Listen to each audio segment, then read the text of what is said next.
está realizando, né, por conta das questões referentes ao direito de imagem, né, ao direito de voz, porque também é importante, né, a gente vai estar disponibilizando posteriormente. Muito obrigada. Como eu falei inicialmente, eu sou a tutora da Ilza, e hoje nós estamos aqui para mais uma aula com a professora doutora Carolina Guedes, né, da disciplina de arte rupestre e comportamentos simbólicos no contexto africano. Bom, então eu começo, né? Sim. Bom, então, pessoal, bom dia. A gente, então, já começou a gravar? Sim. Sim, professora. Luciana apontou alguma coisa ali. Só que está sem som. Oi, não apareceu para mim como se estivesse gravando o símbolo vermelho. Ah, sim, é porque, Luciana, eu estou gravando pela tela, então só eu que consigo ver, mas já está gravando, viu? Ah, ok, obrigada. Por nada, querida. Estava assustada. Bom, então, vamos lá. Hoje, essa mudança aqui para o Google, para mim foi ótimo, adorei, porque primeiro que eu consigo ver vocês, estava me sentindo solitária, apesar de todas as perguntas que vocês vêm fazendo, que é maravilhoso, e que eu não consegui responder todas por causa do tempo, mas eu vou tentar manter o tempo aqui em 1 hora para a gente ter mais tempo para conversar, tá? E aí, o que eu vou fazer? Eu vou compartilhar o meu PDF por uma tela e olhar para outra. Então, normalmente, às vezes, eu vou estar olhando para cima, assim, mas aqui eu não estou olhando para o além, não. Eu estou olhando para ver o que está acontecendo, para ter o domínio aqui, que se vocês estão vendo direitinho e tudo mais. Tá bom? Bom, a gente chegou, então, no último dia. Eu queria dizer aqui, antes de mais nada, que foi um enorme prazer estar aqui com vocês esses 4 sábados. É um enorme prazer fazer parte desse curso imenso, que vai durar 2 anos, né? Então, me sinto bastante privilegiada por estar aqui com vocês, e ter sido convidada pelo meu grande amigo Gilberto e pela Fabiana. Espero que essa introdução tenha sido interessante para vocês e que vocês não esqueçam de mim daqui a 2 anos, porque deve ter tanta aula legal que na primeira aula daqui a pouco vocês não vão nem lembrar. Mas, enfim, e como eu comentei antes, se vocês quiserem combinar uma reunião, um encontro, qualquer coisa, para a gente pensar em projetos em sala de aula, que seja nas escolas, utilizando a questão da arte rupestre em contexto urbano, que eu trabalho bastante com isso, estou inteiramente à disposição, tá? Então, vamos lá, então. Por enquanto, ainda não vou compartilhar, não, tá? Então, nesses 4 sábados, tá? A gente trabalhou numa dinâmica entre o método arqueológico e as interpretações sobre os sítios rupestres, né? Pincelava um pouco a perspectiva da pesquisadora, dos pesquisadores, e um pouco sobre o que esses espaços, essas áreas simbolicamente gravadas e pintadas poderiam estar dizendo, que mensagem elas poderiam ter enviado, que mal ou bem é a maior curiosidade que a gente tem, né? Mas o que isso significa? E que, né, infelizmente, é justamente esse elemento que nos escapa, né? Mas, ainda que esses elementos da interpretação efetiva, do significado efetivo dessas imagens, dessas construções gráficas nos escapem, a gente tem, a partir dos métodos da ciência, da arqueologia, entender uma grande diversidade de aspectos de comportamentos das pessoas, efetivamente das pessoas, dos grupos humanos. Tá? Então, é justamente isso que eu queria deixar claro, e eu espero que eu tenha deixado claro ao longo desse curso, dessa disciplina, né? Essa que é a importância da gente olhar para esses espaços de arte rupestre e ultrapassar essa questão propriamente interpretativa, né? Dos significados efetivos dessas verdadeiras narrativas visuais, às vezes verdadeiras narrativas, às vezes pequenos pontos isolados em um espaço rochoso, tá?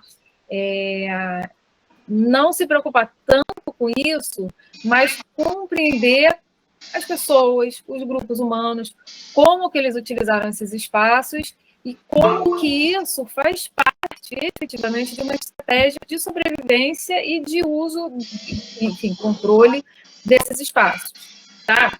Modificar a paisagem, né? Modificar efetivamente mesmo, modificar, transformar materialmente esses espaços naturais através de elementos físicos, pigmentos, retirada de sedimento,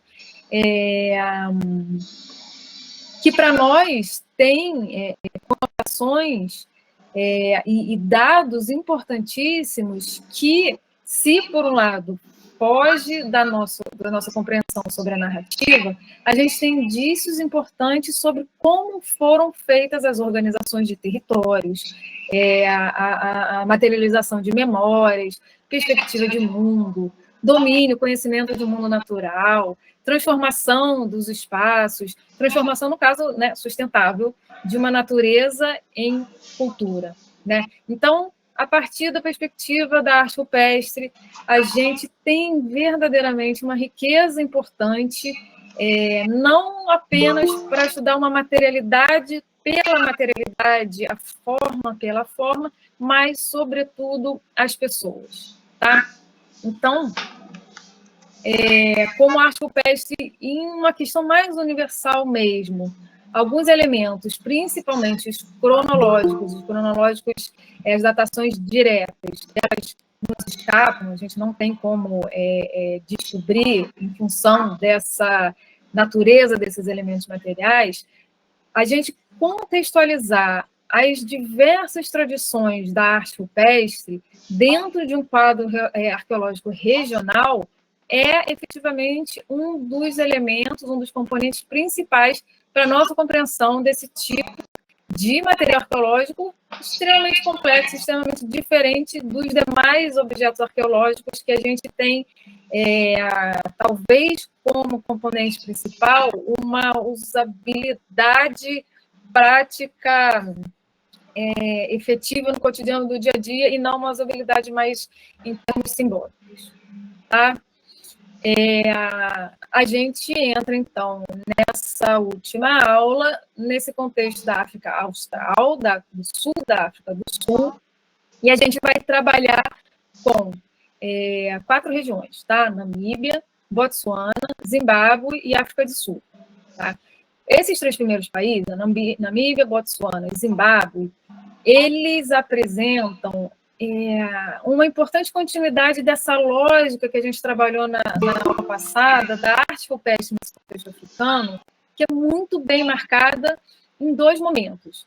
O momento de caçadores e coletores, dos povos com menor quantidade de indivíduos, que se locomovem muito pelo território, então tem um conhecimento importante de vários aspectos do território, e trazendo representações mais realistas, como a temática principal, a representação de animais, figuras humanas também, e uma coisa importante, que se repete não só nessas regiões do sul da África do Sul, como em todo o continente, é a temática principal de alguns animais específicos escolhidos. Não são todos os animais que eram representados, mas um ou outro, e isso demonstra uma importância muito clara sobre como o grupo dá um determinado animal. Tá? E no momento mais recente, nesses 3 países, a arte chega a ficar associada a esses povos de pastoreio, com um manejo de animais e domesticação de animais. Tá? Então, ao mesmo tempo que esses 3 países eles trazem como um reflexo, um espelho dessa lógica de um contexto gigantesco, no caso, que é um contexto africano, é importante a gente não esquecer as especificidades regionais, os elementos que cada sítio, que cada região vai trazer em particular, e a gente vai ver um pouquinho com mais detalhe daqui a pouquinho, tá? Então, esses 3 países, meio que organizados dentro dessa lógica do continente, e a gente tem a África do Sul, que trazem bastante elementos totalmente singulares, tá?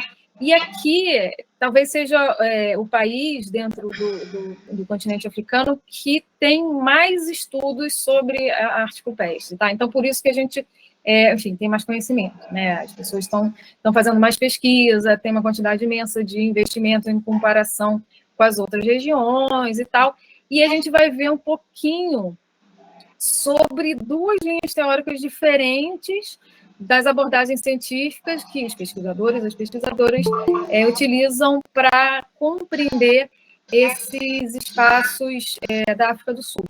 Tá? Focando ainda, né, nessa questão da África do Sul, nas últimas décadas, assim, as primeiras interpretações já vieram desde o século XIX e tudo mais, mas principalmente nessas 2 últimas décadas, as interpretações da arte da África do Sul, elas têm gerado, principalmente em torno de noções sobre xamanismo, sobre sinais entópicos, que são as linhas mais fortes de pesquisa dentro desse contexto. E quando daqui a pouco eu mostrar para vocês esses imensos painéis localizados nessa região das montanhas do Drakensberg, vocês vão ver como fica muito claro a existência de uma narrativa na construção dessas pinturas. E essas 2 linhas, por um lado, uma tenta decifrar que narrativa foi essa, a partir de analogias etnográficas, e a outra tenta partir de um espaço mais cauteloso, trabalhando com elementos de estilo, de forma, de organização do dispositivo parietal, sem necessariamente sugerir interpretações. Essa segunda linha, um dos principais pesquisadores é um arqueólogo chamado Jean-Luc Lequelec, que efetivamente é talvez um dos maiores críticos a esse posicionamento interpretativo xamânico. Tá? Inclusive, ele disse que é quase que lamentável que a perspectiva dele, tá? Então, estou mostrando a perspectiva que ele apresenta, que desde a descoberta desses sítios, eles vêm sendo sistematicamente interpretados como locais de rituais xamânicos, com a existência de representação sobre esses estados alterados de consciência que os rituais xamânicos levam, né, o ápice dos rituais xamânicos, criando justamente esses sinais entópicos, que são aqueles sinais que, quando a gente fecha o olho, começa a aparecer um monte de formas, e bolas, e círculos, e traços e tal. E esses sinais entópicos que a gente vê com os olhos fechados, eles são representados e materializados nesses sítios. Tá? Então, o que a gente vê hoje é que muitos desses investigadores, dessas investigadoras, que já defenderam esse tipo de interpretação xamânica, eles estão menos confiantes dessa interpretação com a continuidade dos estudos e acabaram abandonando esse tipo de abordagem. Então, por um lado, tem aqueles que começaram, inclusive, trabalhando juntos e parte deles continuam seguindo essa linha interpretativa xamânica, parte deles já não acreditam mais ser essa a explicação e partem para outra linha um pouco menos associada a essas analogias etnográficas. Tá? Inclusive, o Lequelec, que é esse grande crítico, ele diz que teve um momento das discussões, dos debates arqueológicos entre uma linha e outra, lá na África do Sul, que chegou num nível tão grande, tão alto, tão intenso, só um minutinho, Eduardo, tão intenso que a própria Associação de Arte Rupestre da África do Sul proibiu publicações sobre essas discussões, porque eram discussões constantes, mas que ninguém ouvia ninguém, e não estava levando a lugar nenhum. Então, a própria revista parou de publicar esse tipo de pesquisa. Assim, gente, calma aí, vamos voltar e reorganizar as nossas abordagens para que a gente consiga construir um corpo documental, um corpo científico, a partir de 2 pontos que as pessoas estão se ouvindo e estão trocando as suas enfim, as suas ideias, seus conhecimentos. Eduardo, queria falar alguma coisa?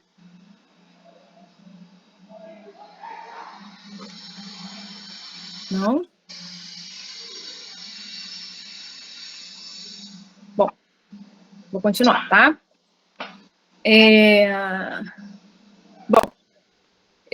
A perspectiva do Lekelec, ele diz que é melhor a gente trabalhar com as análises detalhadas dos elementos que constituem um sítio, que constitui um painel,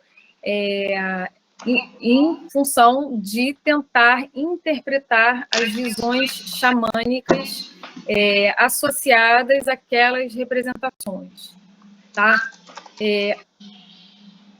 Deixa eu ver aqui, então, essa pergunta. Eu respondo ou eu espero para responder no final? É melhor no final, né? Sim, eu posso reuni-las e depois eu vou postando. Porque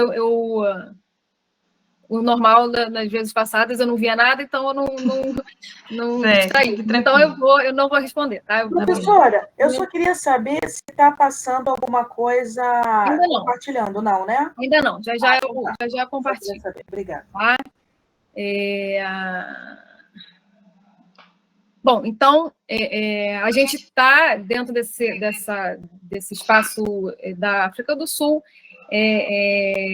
entre 2 linhas de interpretação, uma que segue quase que, enfim, não cegamente, porque talvez seja uma crítica muito dura, mas integralmente a perspectiva de analogia etnográfica, que a mim me convence bastante, mas da outra que é mais cautelosa e tenta analisar a organização da semântica desses painéis em função de tentar entender os sentidos, os significados que, por outro lado, é justamente a linha que eu sigo mais, principalmente aqui no Brasil, que a gente não tem essas analogias muito fortes, né? Então, eu tendo a seguir uma linha mais analítica, evitando interpretar mesmo a menor forma que parece ser um sol, uma estrela, ou sei lá o quê, uma rede de pesca, e tentar analisar em termos da forma, tá? Então, a gente anda sempre constantemente, principalmente quando a gente trabalha com esse tipo de cultura material, plenamente simbólica, no meio termo dessas 2 linhas principais, tá?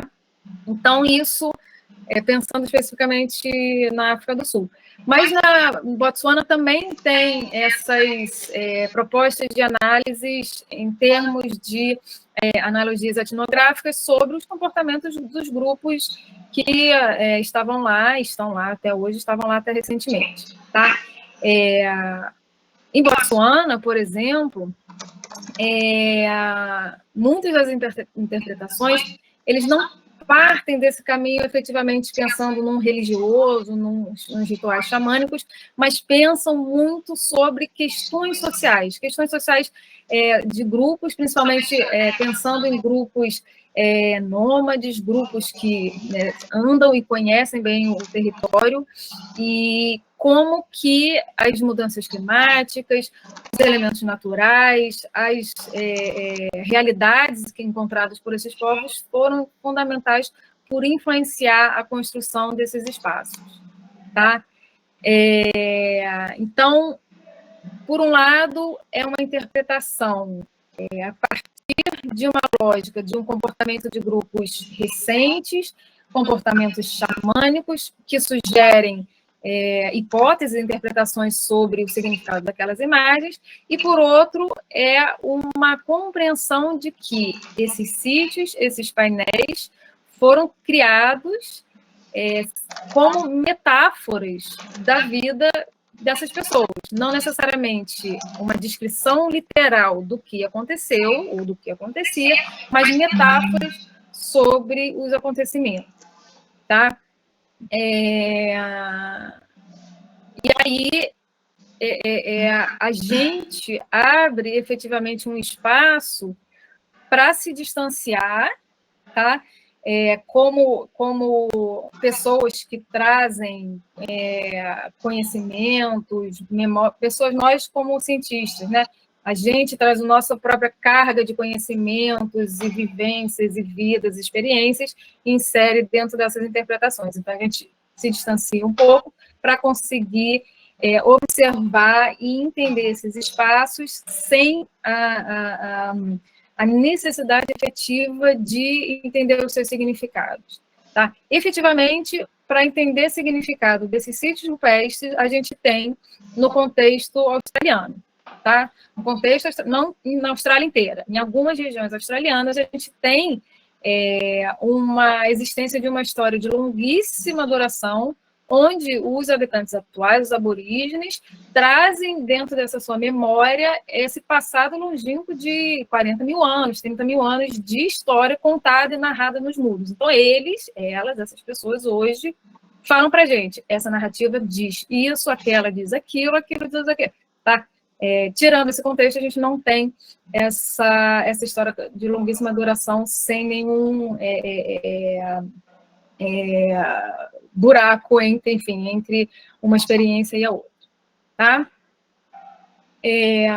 Bom, falando um pouquinho mais sobre essa questão da teoria do xamã e algumas dessas críticas, né? A teoria do xamã, da interpretação dos rituais xamânicos, foi construída a partir da arte da África do Sul, principalmente essa África localizada nessa cordilheira do Drakensberg, né, a Cordilheira do Dragão. Ela foi inteiramente baseada na etnografia dos grupos San do Kalahari, pelo pesquisador David Lewis Williams. Tá? Depois, como eu falei, eu tenho todos esses textos, eu vou passar para vocês, e depois eu mostro um dos livros que eu tenho dele. Tá? A questão de crítica, que é importante, do Lekelek sobre essa abordagem a partir da etnografia dos San, é que, atualmente, esses grupos eles não têm conhecimento direto dessa arte. Quer dizer, eles não falam que foram eles que fizeram esses espaços, os seus antecedentes, né? Não foram os responsáveis por criar esse espaço. Embora, quando eles descrevem para a gente essas narrativas visuais, iconográficas que estão nesses sítios, eles mostram as interpretações detalhadas de movimentos materializados nessas pedras. Então, esse movimento de uma figura humana segurando o rabo de um antílope significa isso, dentro do nosso ritual xamânico. O xamã, enfim, possuído por um elemento de ave, e a gente consegue decifrar nesses painéis todos esses detalhamentos dessa vivência, dessa experiência, dessas memórias dos grupos San. Então, por um lado, eles falam, a gente não tem memória de quem construiu, mas isso é muito, muito vivo para a gente, muito claro para a gente dentro da nossa experiência. Então, fica um pouco difícil de definir efetivamente, né? Sim ou não, até porque na arqueologia a gente não tem nem sempre como dizer efetivamente sim finais ou não finais, tá? O Lekelek, ainda criticando, diz que outro aspecto que a gente precisa tomar cuidado para não fazer essas analogias de maneira direta, e em arqueologia a gente nunca pode fazer analogias de maneira direta, é que essas analogias elas são baseadas nas pesquisas do século XIX sobre um grupo que não existe mais. Tá? Sobre o grupo que efetivamente foi extinto, não existe mais, eles, enfim, desapareceram dessa região. Tá? Então, e aí? Né? E aí, como que a gente resolve essa questão? Na verdade, talvez seja, né, uma das grandes questões do trabalho científico, né? A gente, talvez, em determinados casos, nunca vai conseguir resolver uma questão. E aí a gente parte das nossas abordagens de método, de teoria, e tenta, a partir da reunião dos dados, justificar e explicar o nosso ponto de partida, a nossa pergunta inicial, a nossa hipótese. Ao mesmo tempo que outras perspectivas podem levar a discussões completamente contrastantes e que dentro de uma ciência humana a gente não tem como falar efetivamente, dar um ponto final sobre qual perspectiva é a mais correta, a menos correta, a não ser que, eventualmente, encontremos novos dados que a gente pode falar, com certeza, isso é aquilo. Tá? Essa aqui fez parte desse grupo, esse aqui fez parte daquele grupo. Tá? Bom, então assim, a gente... esse é um elemento principal das críticas que eu recebo e que arqueólogos que trabalham nesse universo mais simbólico ouvem de outros arqueólogos, outras arqueólogas, que trabalham com elementos mais específicos em termos de compreensão de tecnologia, de uso de ferramentas, de relação de forma e função, de datação direta de elementos, de sedimentos e, enfim, elementos orgânicos e tudo mais, que o nosso trabalho seria muito subjetivo demais para ser compreendido como uma ciência. Só que, na realidade, no meu ponto de vista, eles estão esquecendo elementos importantes de como a gente faz uma ciência, principalmente uma ciência humana, que a gente trabalha a partir dos métodos científicos, as nossas abordagens de pesquisa. E não é porque estamos trabalhando com elementos fortemente simbólicos que a gente não consegue entender uma quantidade importante sobre os comportamentos desses grupos, como questão de território, de manejo do espaço, de escolha de representação de memória, de relações entre grupos distintos, de trocas de culturas e, sim, um monte de outros elementos que a gente pode querer buscar saber, tá? Bom, eu vou só compartilhar, então, agora aqui com vocês a minha tela. Eu vou continuar explicando um pouquinho, como na aula passada, resumindo um pouco essas regiões, e aí depois a gente entra efetivamente nos PowerPoints, nas imagens, para, enfim, para conhecer um pouco melhor cada uma dessas regiões. Então,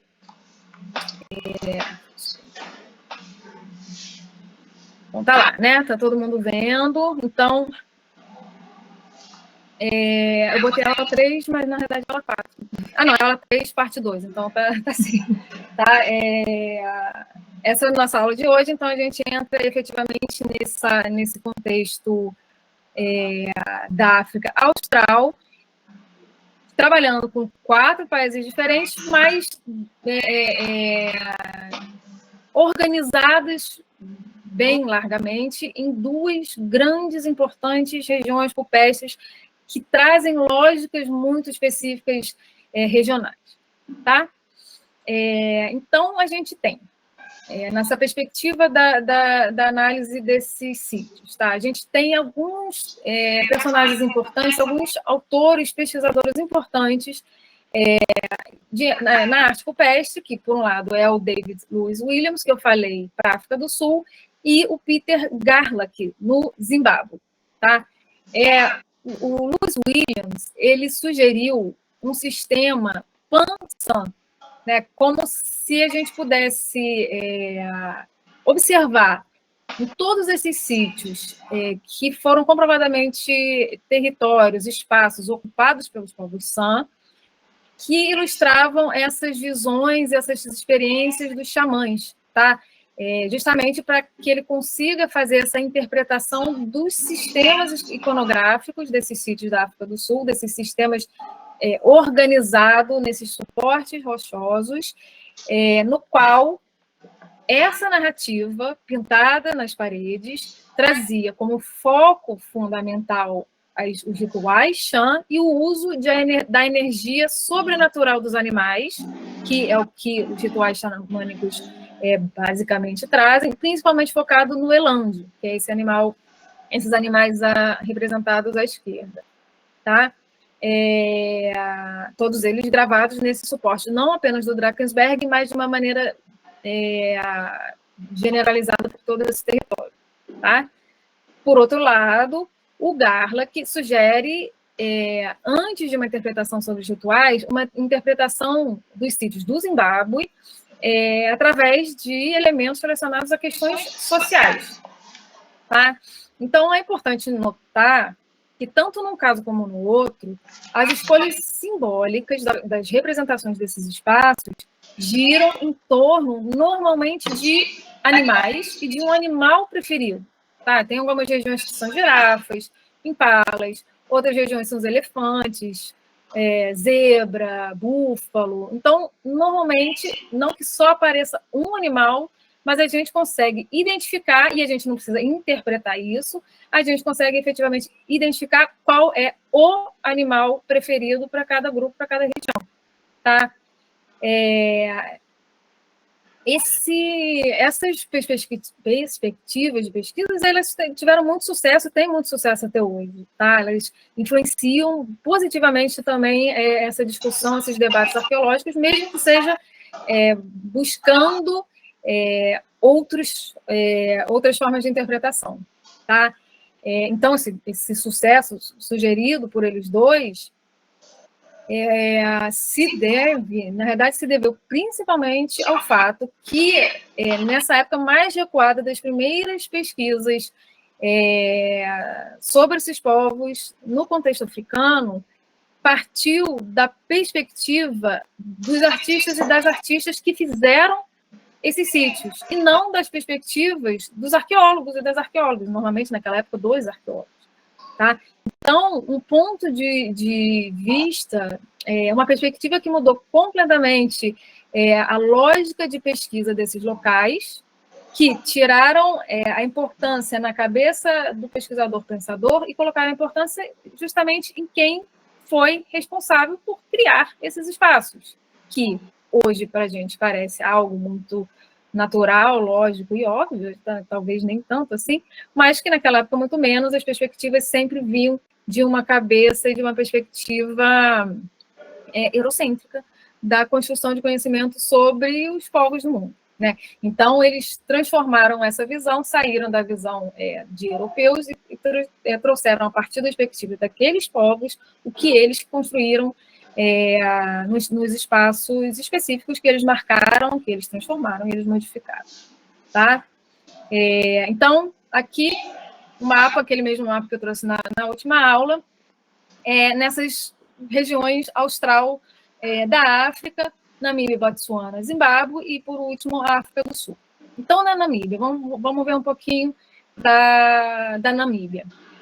Ela foi dividida em termos pré-históricos, em momentos pré-históricos e sistematizada agora pela pesquisa arqueológica em alguns ambientes muito característicos, desde a idade antiga, enfim, de caçadores e coletores, até as idades mais recentes. Tá? E essas regiões, elas vão se diferenciar a partir com as características naturais, as características das paisagens de cada um. Essas regiões, elas são estruturadas pelas principais cadeias de montanhas do país, e as cadeias de montanha são importantes marcos visuais em qualquer espaço, para qualquer grupo humano que observa elementos grandiosos na paisagem e dão significados a eles, ou mesmo modificam esses espaços. Tá? Nessa primeira cadeia de montanha chamada Daureb, existe uma densidade de arte rupestre bastante importante, considerando o uso dos espaços que essa cadeia de montanha dava, favoráveis à sobrevivência, à possibilidade de acesso a recursos naturais dos grupos humanos, e não só dos grupos humanos, como também de seres vivos, né? Com lagoas naturais, sistemas naturais de cisternas que reservam água durante muito tempo, mesmo muito tempo depois da estação úmida, da estação chuvosa, tá? Deixa eu esconder esse negócio aqui. Tá? Então, é uma região que traz uma característica fundamental para a existência e sobrevivência de seres vivos e, consequentemente, da presença dos grupos humanos. Tá? Assim como as outras regiões da África, da parte norte da África, que eu mencionei, central e norte da África da aula passada, aqui também essa arte rupestre parece ser, principalmente a grande parte dela, de produção dela, foi em períodos mais recentes, no final desse período da Idade da Pedra, por volta de 4.000 e 2.000 anos. Né? Como eu comentei, arte rupestre, de uma maneira geral, elas são mais recentes a partir dessa transição de Pleistoceno ao Holoceno, a partir de 10.000, 11.000, 10.000 e muito mais constante, 4.000, 2.000 anos, 1.000 anos antes do presente e até mesmo centenas de anos atrás. Tá? Nessa região, foi observado arqueologicamente que existe um princípio, uma lógica, como se fosse uma regra específica da organização e da organização dos sítios. Tá? Então, um dos textos que eu vou passar para vocês é de uma pesquisadora chamada Alma Nakela, e com diversos colaboradores, e, de acordo com ela, eles consideram que eles partem do princípio que a arte rupestre é um fenômeno que tem possíveis significados rituais. As pessoas se organizavam de maneira ritual para construir esses paredões rupestres. Tá? E esses padrões de utilização desses espaços para eles sugere uma reação das pessoas, das populações, às condições extremas causadas pelas condições climáticas. Então, por exemplo, existem muitos sítios de pequeníssimas dimensões, tá? Que foram utilizados nesses últimos milênios da Idade da Pedra. Tá? Por esses sítios, o espaço físico mesmo, serem pequenos, eles só podiam abrigar poucas pessoas. Tá?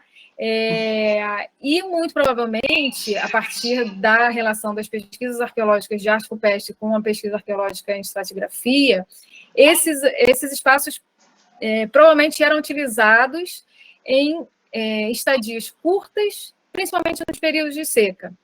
Então, espaços pequenos que comportavam poucas pessoas, com muita mobilidade, na qual esses recursos eram muito limitados, e esses recursos se esgotariam de uma forma muito rápida. Então, de acordo com essa pesquisadora que eu comentei, com a Nakela, em períodos de crise, e no caso, o que ela está descrevendo aqui, uma crise associada a aspectos ecológicos, podem, claro, atualmente, facilmente se tornar, né, uma crise ecológica, se tornar uma crise social, ou seja, uma crise pela competição de recursos. Então, quando começa a ter uma competição de recursos, uma crise que seria ecológica se torna uma crise social, e, nesse momento, as pessoas tendem a reagir colocando em prática instrumentos importantes comunitários de gestão social, gestão espiritual, tá? E, no caso, um muito duradouro associado a esses elementos de gestão seria justamente a arte rupestre. Tá? Essa perspectiva que ela apresentou justamente vem de uma proposta de uma interpretação etnográfica dos grupos caçadores do Kalahari, que mostra justamente isso, que as atividades rituais elas são significativamente intensificadas em momentos de escassez de recurso, tá? Então, sim, por um lado, na Namíbia existem os pequeníssimos sítios, às vezes com uma representação, 2, 3, mas extremamente cuidadosa, extremamente realista. Eu vou mostrar aqui um para vocês. Deixa eu botar aqui.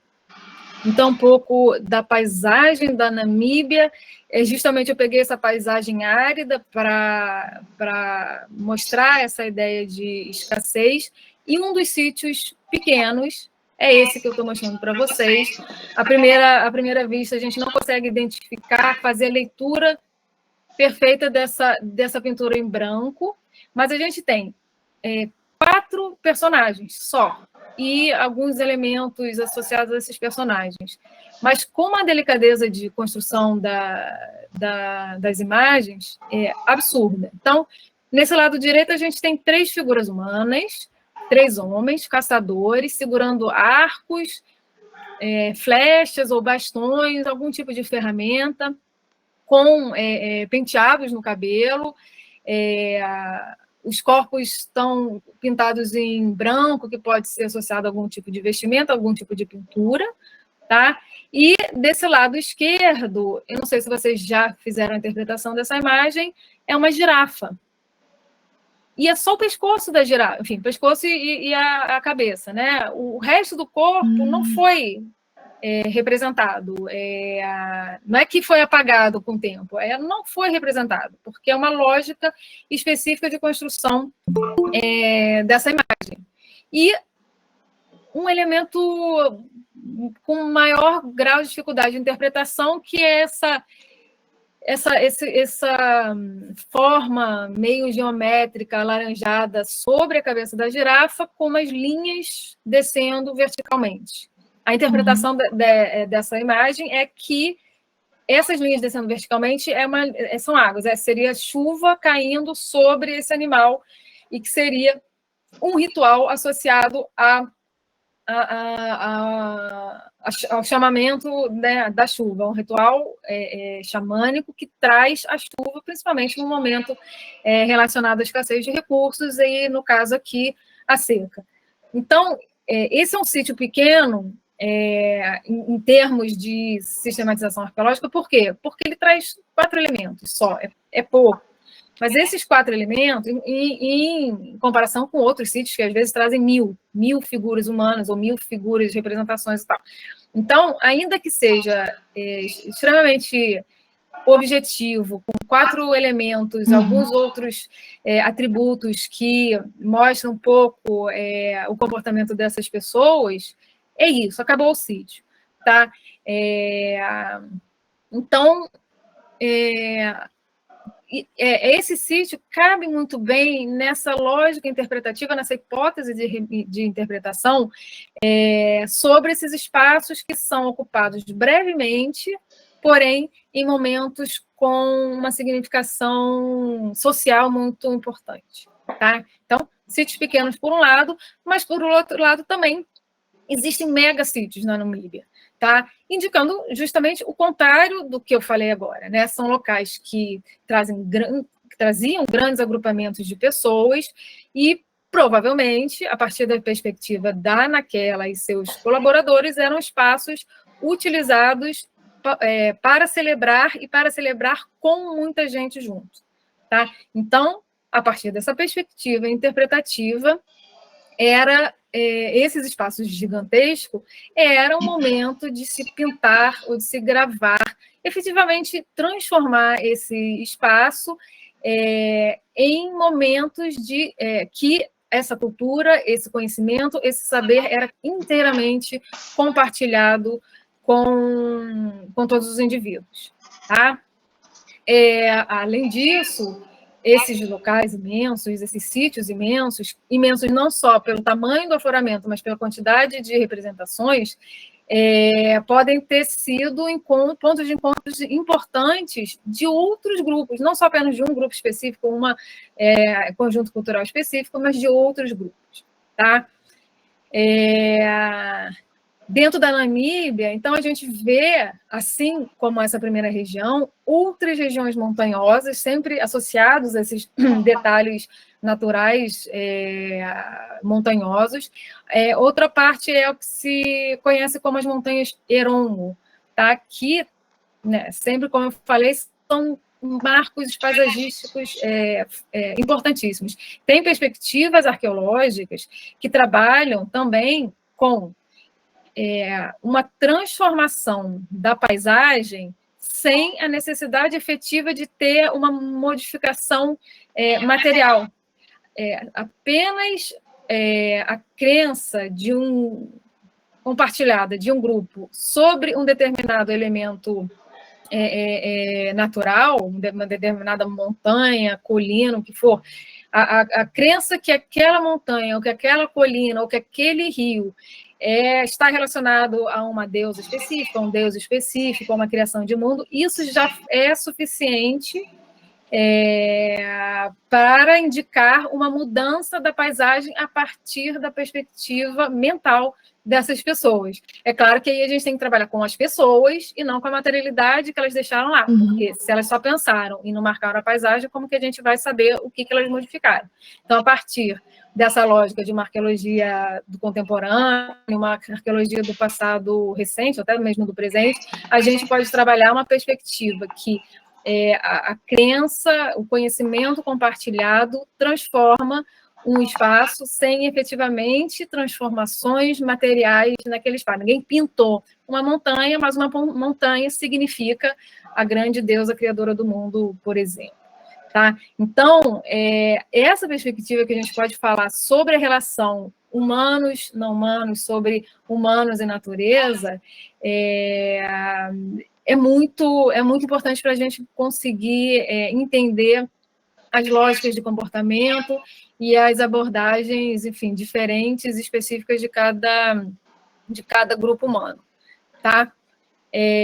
Nessa região segunda do Erongo, o que se identificou em termos da arqueologia são assinaturas arqueológicas, ou seja, nas escavações arqueológicas viam elementos muito característicos dessa transição nas camadas mais inferiores de caçadores e coletores até chegar nas camadas mais recentes de grupos de pastoreio, tá? E mostrando justamente essa assinatura, digamos assim, essa identificação, essa característica dessa grande regionalidade continental, digamos assim, africana, em termos desses espaços de sítios, como esses dois momentos são muito bem marcados, foram muito bem marcados nessa história de vida do continente africano, caçadores e coletores e pastoreios. Tá? No Erongo, diferente da primeira região que eu comentei, são identificados outros tipos de sítio. Essa aqui eu vou mostrar um pouquinho mais próximo dessas representações que eu comentei. No Erongo são identificados dois tipos de sítios muito claros, muito específicos. Os pequenos, que são chamados como waypoint, que seria, na tradução, seria como marcas de passagem, ou mapeamento de passagem, ou marcas pontuais de espaços e territórios. Tá? Então, trazem também, são sítios pequenos também, e que trazem figuras humanas com atributos claramente caçadores, como essa imagem de baixo, uma figura humana, claramente trazendo numa mão um arco e um bastão que seja na outra mão, que a gente associa a uma flecha. Tá? Então, esses espaços que trazem essas vivências, esses comportamentos dos caçadores, trazendo os principais atributos, que são as armas e os sacos. O saco normalmente é representado, tá? E, por outro lado, sítios maiores que eram utilizados como locais locais de ampla utilização, de duração mais prolongada, que a gente vê uma quantidade maior de cultura material em subsuperfície, que a gente vai escavar, vai ter várias etapas de ocupação, várias estratigrafias, trazendo nos materiais arqueológicos evidências dessa lógica caçador-coletor, que normalmente as ferramentas são de pedra, as que sobreviveram, é claro, e uma lógica mais recente, que estão nas camadas mais superiores, trazendo esse comportamento do pastoreio, do manejo dos animais, da domesticação dos animais. Tá?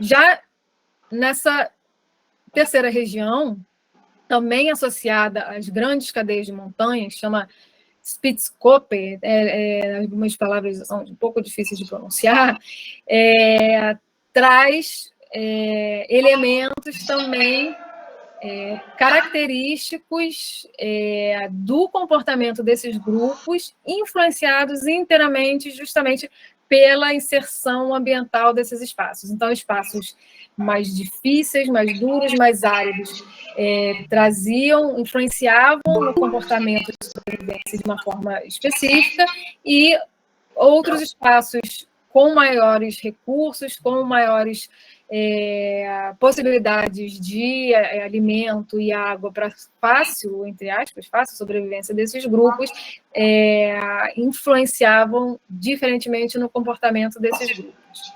Tá? Aqui a gente também vê essa lógica de espaços muito pequenos associados a habitações rápidas e espaços grandes associados a uma estadia muito mais longa, muito mais privilegiada, digamos assim. Tá? Em termos de arte rupestre, em termos de sítio, definir o que é um sítio rupestre é muito diferente do que a gente faz quando a gente define o que é um sítio, por exemplo, de uma indústria lítica, por exemplo, uma manufatura de construção de ferramentas em rocha. Né? Se a gente faz uma busca, uma prospecção numa região X, para ver se existe um sítio lítico, se a gente encontra uma ferramenta lítica, uma ponta de flecha que seja, a gente vai fazer toda a busca numa região de 100%, digamos assim, tá?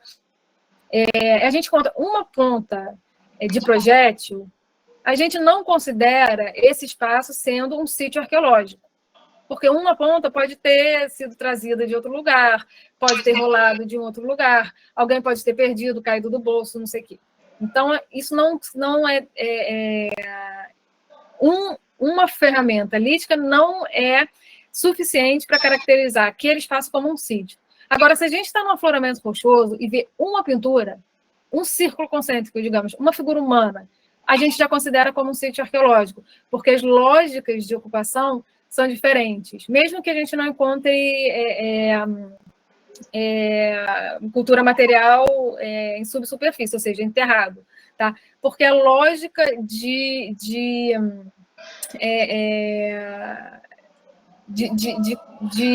criação é diferente. Por quê? Porque naquele suporte rochoso, naquele pequeno abrigo, aquela pintura que está lá, ou aquela gravura que está lá, não rolou de algum outro lugar. Não chegou de um lugar e, por acaso, por causa do vento, ele acabou lá. Ele foi construído lá, ele foi pintado lá, ele está grudado. Já a ponta lítica, ela pode efetivamente ter vindo de outros espaços, de um sítio muito maior, por exemplo, um sítio oficina, com muitos outros elementos associados à manufatura, fabricação dessas ferramentas. Tá? Então, por isso que esses pequenos locais também são fundamentais para a gente entender a lógica de uso desses espaços. As pessoas foram até lá. É um espaço difícil de acesso, não tem água, não tem acesso à comida. Por que elas foram até lá? Por algum motivo. Né? Então, esse motivo específico, a gente pode supor, a partir das pesquisas de paleoecologia, enfim, das próprias escavações de outras áreas associadas, mas que efetivamente alguém foi lá e ficou um tempo trabalhando lá, efetivamente elas foram. Tá? A gente chega agora nessa última região, tá? Da Namíbia, que faz parte da lista da Unesco de Patrimônio Mundial, tá? Que chama Tweefelfontein. Nomes difíceis, desculpa se eu não estou falando direito. tá? Essa é uma região que traz uma abundância impressionante de sítios e de representações rupestres em gravura, como vocês veem aqui, dependendo da perspectiva da pessoa que está registrando, né, do arqueólogo que está registrando, que registrou esses espaços, a quantidade de unidades, de elementos únicos, né, uma zebra, uma ave, um antílope, né, varia entre 2.400 e 5.000, porque, como eu falei, a perspectiva de observar é do próprio arqueólogo, da própria arqueóloga, mas tem entre 2.400 e 5.000 figuras, e a maioria é representação de animais. Tá? A maioria ela é inserida, assim, plenamente visível, num espaço, digamos, público, um espaço que qualquer pessoa, qualquer grupo que está caminhando por essas áreas olha e vê. Tá? Então, essas gravuras foram feitas para serem vistas, não necessariamente para serem compreendidas. Elas foram compreendidas por quem fez, mas elas foram efetivamente feitas para serem vistas. Tá? E também tem pintura nessa região também, mas a quantidade é muito menor. E, normalmente, as pinturas elas estão escondidas, elas estão em fissuras, em buracos, em locais efetivamente escondidos, e, em contraste, as pinturas foram feitas para não serem vistas, não, né? Só vê quem sabe que estão lá. Tá? A Nankela, como eu comentei, que é a principal autora dessas pesquisas que eu li sobre Tuaif-Fontaine, ela diz que esses locais, essa região, ela teria um duplo sentido, um duplo significado, na medida que, por um lado, esses espaços podem ter sido utilizados de maneira ritualísticas, construindo os espaços inteiramente visíveis, e também espaços associados a, talvez, mundos sobrenaturais, onde esses pontos escondidos eram pontos de entrada para um outro mundo sobrenatural e tudo mais. Uma proposta interpretativa, enfim, que está aí nessa perspectiva etnográfica. Tá? Então, outro exemplo desses painéis picoteados, mas está dentro dessa lógica da técnica de gravura, uma quantidade impressionante de animais, bandos de animais, rinocerontes, girafas e tudo mais, e painéis que são associados a momentos mais recentes, que é quando aparecem os sinais geométricos, o que a gente descreve como sinais geométricos, sucessão de pontos, círculos, traços e tudo mais. E sobre esse vocês observam aqui uma figura em branco pintado sobre as gravuras. Tá? Indo para Botsuana e para o Zimbábue, a gente continua a perceber essa lógica da construção, da escolha por esses elementos de animais, tá? Organizados como se fossem animais livres passeando por esses espaços. Tá? Em Botsuana, mais da metade do território de Botsuana ela é recoberta pelo deserto do Kalahari. Então, apenas alguns poucos espaços existiram com afloramentos que se pudessem ocupar e fazer arte rupestre nas paredes. Onde não tem parede, onde não tem afloramento rochoso, não tem sítio rupestre. Tem sítio arqueológico, mas não tem sítio rupestre. E a maior concentração, ela fica nessas colinas de Tsodilo. Tá? Existem nessa região duas principais comunidades diferentes, dois grupos culturais diferentes, que ambas compartilham, a sua maneira, ou disputam também, esse patrimônio da arte rupestre. E cada uma dessas comunidades tem perspectivas completamente diferentes sobre a origem dessas pinturas, ainda que nenhum dos dois falem que eles próprios foram os responsáveis por terem feito essas pinturas, eles entendem como parte da sua memória, da sua história. Tá? Por um lado, tem uns grupos que acreditam que essa arte rupestre se originou de um ser sobrenatural, um ser todo-poderoso.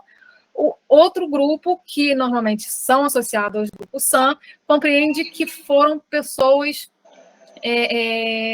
que fazem parte do seu antepassado. Então, parte da sua própria história, da narrativa de vida. Tá?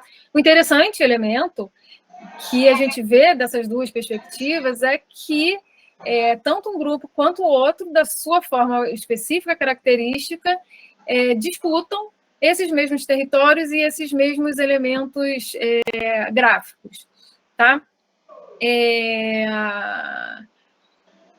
E ainda que com perspectivas diferentes, ambos grupos explicam essas formações, essas narrativas em termos de rituais e representações, tabus culturais e as histórias de vida e a organização da paisagem.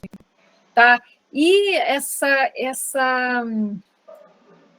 força que tem o elemento da paisagem, isso é uma coisa que é fundamental para a gente entender os sítios rupestres. Como eu falei naquela primeira aula, a gente não pode retirar essas imagens do local que elas foram pintadas ou gravadas e tentar interpretar a imagem por ela mesma. A gente tem que entender essa inserção na paisagem, inserção no meio ambiente, como que ela dialoga com o resto da paisagem, porque o local que as pessoas habitam, que as pessoas habitavam, não é só efetivamente aquele lugar que a gente está sentado, em pé ou dormindo. É toda aquela paisagem que circunda o nosso espaço. É tudo que o nosso olho alcança e que a gente identifica como parte da nossa terra, do nosso território. Tá? E no caso dessa cordilheira de Tsodilo, eu acho incrível a forma que esses grupos, essas pessoas, essas famílias, comunidades, organizaram os espaços naturais, os afloramentos naturais que no todo constitui essa cordilheira de Tsodilo. Então, essa cordilheira é dividida por 4 maciços. Tá? Esses 4 maciços, eles são compreendidos como um sendo macho, outro sendo fêmea, outro filho, entre aspas, outro neto, entre aspas, que a gente tem na nossa questão de gênero nas nossas palavras. Mas a colina, que é compreendida como a masculina, como macho, é a mais comprida e alta de todas. Não comprida em extensão, mas comprida em altura. Tá? Então, é a mais alta de todas. O morro feminino, e depois vocês, com acesso a esse artigo, vocês vão ver direitinho a representação desse espaço. O feminino é o segundo mais alto, mas é o mais longo de todos. O feminino tem mais árvore frutífera, tubérculo, raízes, enfim, todos os elementos necessários para a sobrevivência, além de ter uma quantidade muito grande de nascente de água e quase todos os sítios rupestres estão lá. Tá? E aí tem o Morro Criança e o Morro Neto, que são os afloramentos menorzinhos. E aí tem um fato que eu acho muito interessante, que o menorzinho dos montes, ele não é descrito ou organizado como categoria de gênero, tipo um menino ou uma menina, mas ele é descrito como a criança, é sempre a criança. Então, o que entra também nessa lógica de analogia etnográfica, que as pessoas, enquanto crianças, são crianças apenas e não são meninas especificamente, ou meninos especificamente. Tá? E aí, como eu falei, Tsodilo, ele faz parte do patrimônio mundial, dentro da lista da Unesco. Então, se vocês entrarem na página da Unesco, vocês vão ter todas as listagens de todos os patrimônios mundiais, inclusive o Cais do Valongo, eu participei nessa patrimonialização, então é um processo extremamente interessante, e esse processo precisa entrar, para ser aceito como um patrimônio da humanidade, precisa suprir alguns critérios, que as pessoas responsáveis por inscrever esse patrimônio nessa listagem, escolhe, dentro da lógica desse espaço, quais são os critérios fundamentais que esse espaço se insere. E esses critérios, eles têm que ser mais ou menos universais, apesar de serem regionais, apesar de serem específicos de um país, de um continente, de uma população, de uma cultura. Tá? Então, qual foi uma das justificativas para este local ser inserido como patrimônio mundial. Eles falam assim, os grupos, esses 2 grupos que eu falei, eles entendem que essas tradições, eles foram criadas e eles fazem parte de um espaço religioso, mágico, que seja, no qual todas as criaturas, todos os seres, todos os animais, e particularmente os espíritos de animais, das aves, insetos, das plantas, é local onde tudo foi criado. Então, a humanidade, a partir da perspectiva desses grupos, foi gerada aqui. E isso é um critério fundamental, foi um critério fundamental para as pesquisadoras e os pesquisadores que inscreveram esse sítio para justificar esse espaço como um patrimônio importante em termos universais, em termos de humanidade. Tá? Alguns outros animais desses espaços, ainda que construídos por traços ou preenchidos, eles têm uma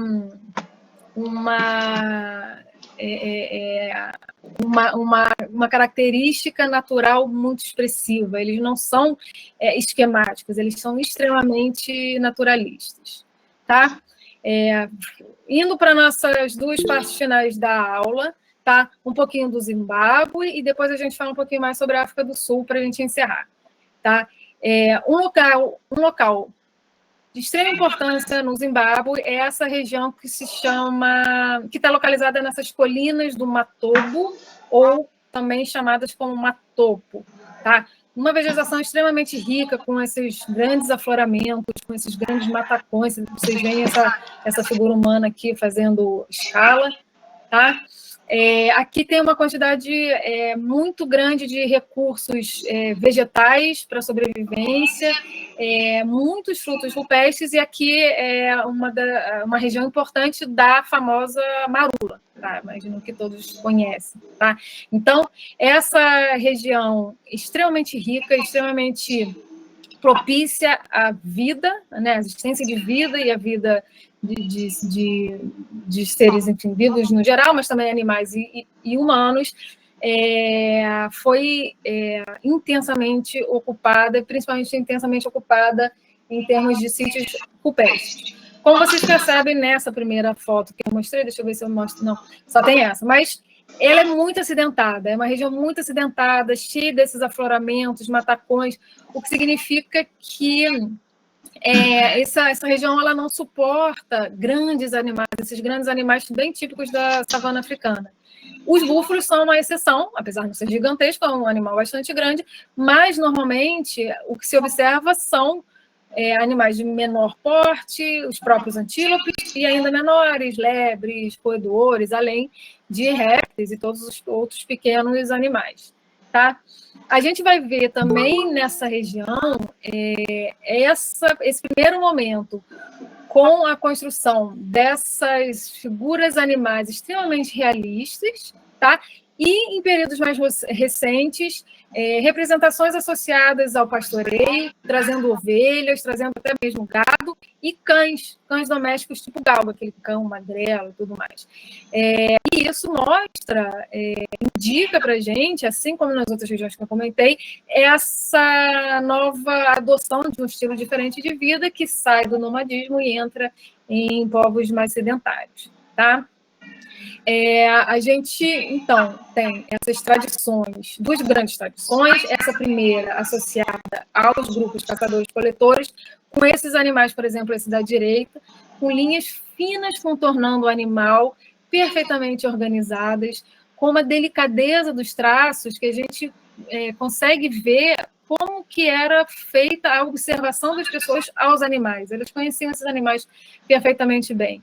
Né? E, por outro lado, um momento mais esquemático associado aos grupos agricultores. Tá? Então, eu trago para vocês aqui alguns exemplos dos animais. Agora, uma coisa aqui interessantíssima que eu falo, né? A gente trabalha sempre um pouco numa universalidade de comportamentos e especificidades culturais.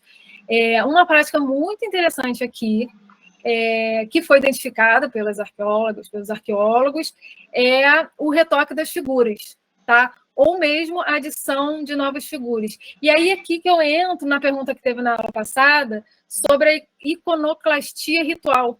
A gente observa também pequenas retiradas de pigmentos das paredes, porém, a partir da interpretação dessas pesquisadoras, né, desses pesquisadores, não com a intenção de destruir a figura por, enfim, querer construir algo por cima ou apagar uma memória, mas com o intuito, a partir dessas analogias etnográficas, de trazer para você, de guardar com a pessoa que retirou esses pigmentos um pouco dessa energia fundamental que vem dos animais. Ao coletar parte dessa parede, ao fazer essa iconoclastia ritual, ainda que essas figuras, essas representações tenham sido parcialmente, pouco, talvez, destruídas, elas foram retiradas justamente para que a pessoa conseguisse guardar consigo um pouco dessa energia vital que vinham dos animais e, efetivamente, vinham de alguns animais específicos. Então, isso a gente vê bastante aqui, essa retirada, esse retoque, essa reconstrução. Tá? E aí, foi a partir, efetivamente, da observação atenta sobre traços sobrepostos uns aos outros que foi possível identificar essas transformações, esses retoques, essas modificações. E aí, uma parte que para mim é muito fascinante é que a arte ela é dinâmica. Ainda que o grupo responsável por fazer essas pinturas originais tenham em sua proposta um significado específico, então, esse elefante, por exemplo, não significa um elefante, significa a deusa criadora da vida, digamos. Então, essa pessoa que fez isso, esse artista, esse grupo que fez esse elefante, a ideia original era representar a deusa criadora da vida.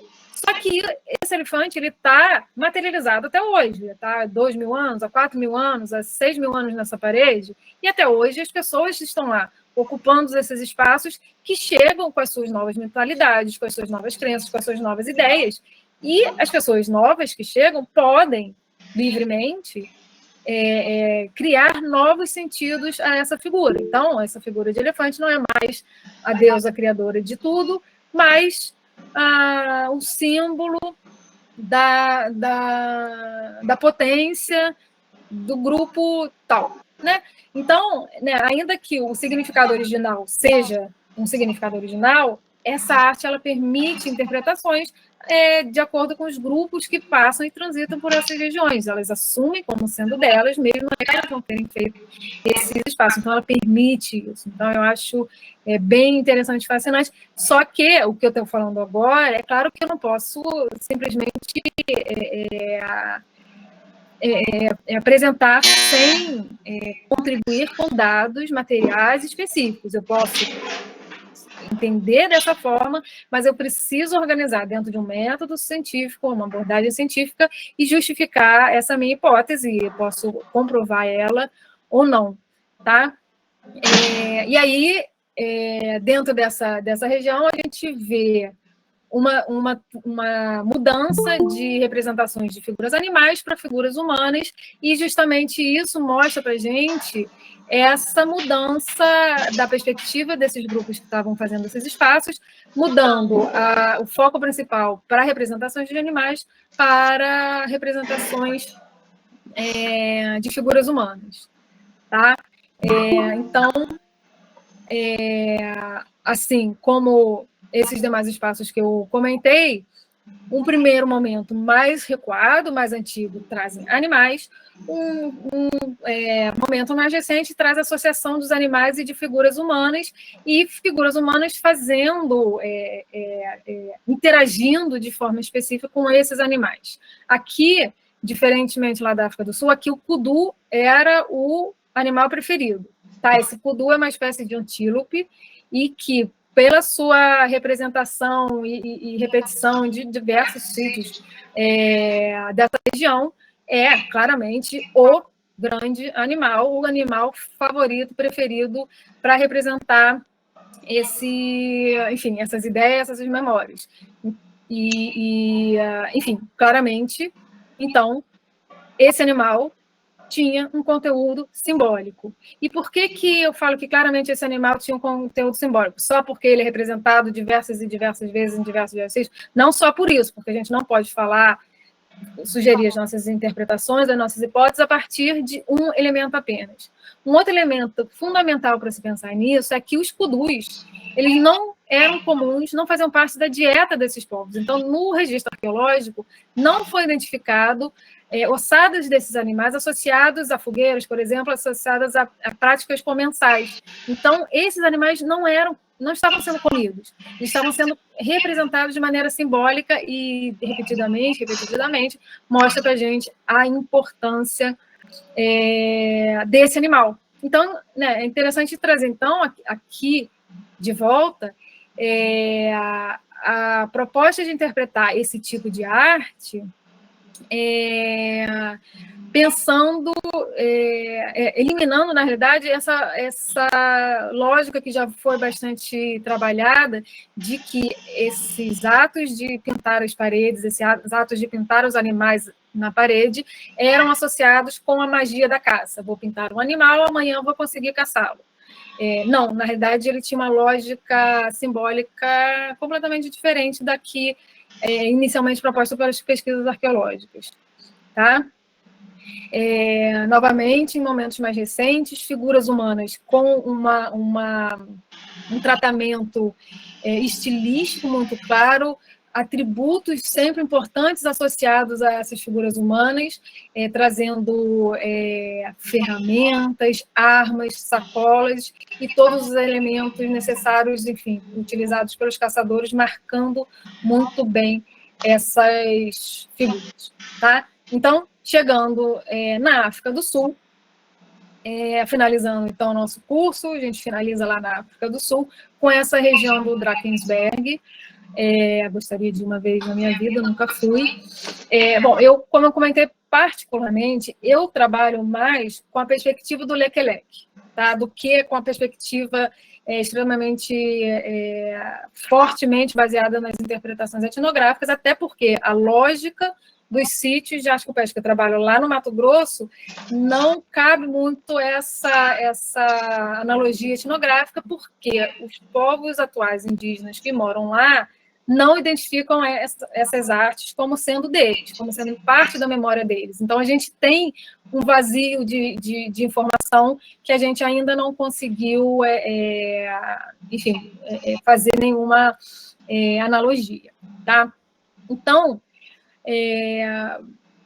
trazendo aqui, então, para vocês a interpretação do Lewis Williams, focando um pouco nessa interpretação de rituais xamânicos.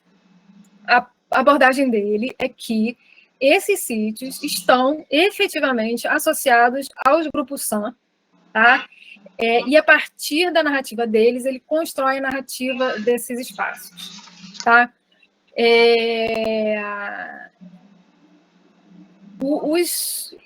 Esses investigadores, a partir dessa proposta inicial do Lewis Williams, começaram a interpretar esses espaços, esses painéis específicos, em termos de símbolos de potência, que são efetivamente muito bem documentados nas experiências xamânicas dos San, tá? Dos povos San, principalmente dessa região. Tá? Seria, então, uma representação, uma metáfora dessas experiências de transe, das posturas dos seres humanos em relação à sua relação com os animais, além desses fenômenos entópicos que a gente visualiza de maneira alucinatória, que efetivamente são experimentados e descritos pelos xamãs San. Tá? E aí, a partir da integração dessa narrativa, da experiência vivida por essas pessoas e o que está registrado nessas paredes, Lewis Williams ele tentou organizar, entender a organização de elementos de uma sintaxe, digamos assim, desses paredões, como se tivesse efetivamente uma lógica de construção e um vocabulário de construção dessa arte. Tá? Se a gente consegue entender a chave de decifrar essas narrativas, a gente consegue ler, entre aspas, né, ler esses textos que foram pintados, foram representados. Tá? Isso em contraste com a pesquisa do Lequelec, o Lewis Williams diz que muitos arqueólogos não conseguem apreciar plenamente o potencial desse tipo de análise. E justamente porque é necessário tomar uma cautela bastante grande a partir do momento que as pessoas falam, não fui eu que fiz. Né? Então, a gente precisa sempre tomar cuidado e transitar um pouco entre os dados arqueológicos mais duros, digamos assim, frios, e as narrativas culturais. Tá? Eu vou mostrar aqui para vocês, eu vou pular para cá, uma parte do artigo que eu vou passar para vocês, que o Lewis Williams descreve alguns elementos desses painéis. Tá? Então, como que ele começa a utilizar o que ele aprendeu das experiências dos xamãs e entender e avaliar esses espaços. O que ele diz? Atualmente, numa dança de transe no Kalahari, as mulheres cantam e batem palmas ao ritmo de canções medicinais que se acredita conterem uma potência sobrenatural. Sentam-se à volta de uma fogueira central, que também se acredita conter potência, enquanto os homens, metade dos quais podem ser xamãs, dançam à sua volta. À medida que a dança se intensifica, os homens geralmente, sem ajuda de alucinógenos, tremem violentamente, cambaleiam e, por fim, entram em transe.